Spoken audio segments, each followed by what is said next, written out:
बोले जगदम्बा महारानी की जय। जय जय श्री राधे श्याम।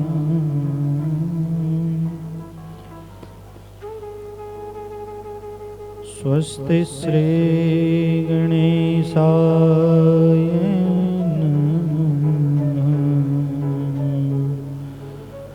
ओम नमो भगवते वासुदेवाय नमः। ओम नमो भगवते सिंहवाहिन्यै नमः।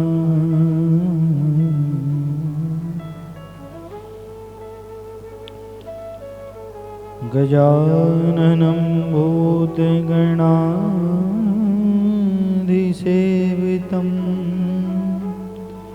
कपित्थजम्बूफलचारुभक्षणम्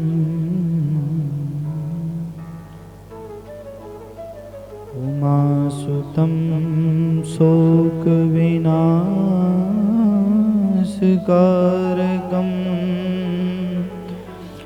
नमामि विघ्नेश्वरपादपङ्कजम्। सर्वचैतन्यरूपां तामाद्यां विद्यां च रूपिणीं बुद्धिं ज्ञानः प्रचोदयात्।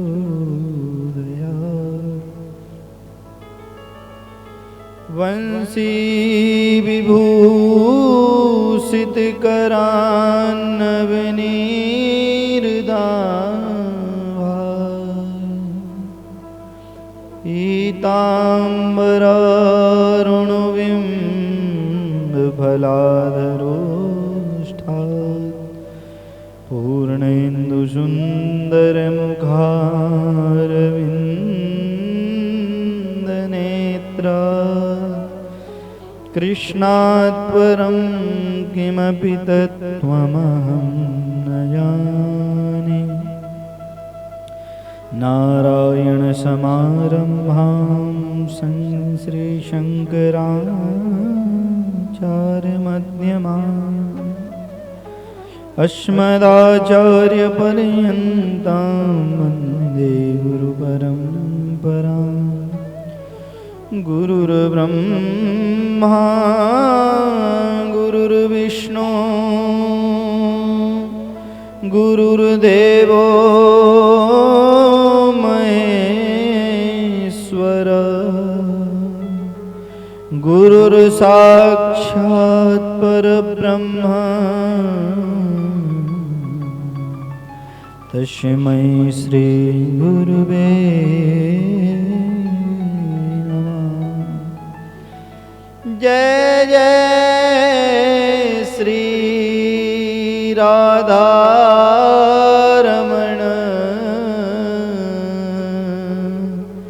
जय जय नवल किशोर जय गोपी चितचोर प्रभु जय जय माखन चोर। चलो सखी वहाँ चालिए जहाँ बसत ब्रजराज गोरस बेचत हरि मिले एक पंथ दो काज। सब द्वारन को छोड़ के आयो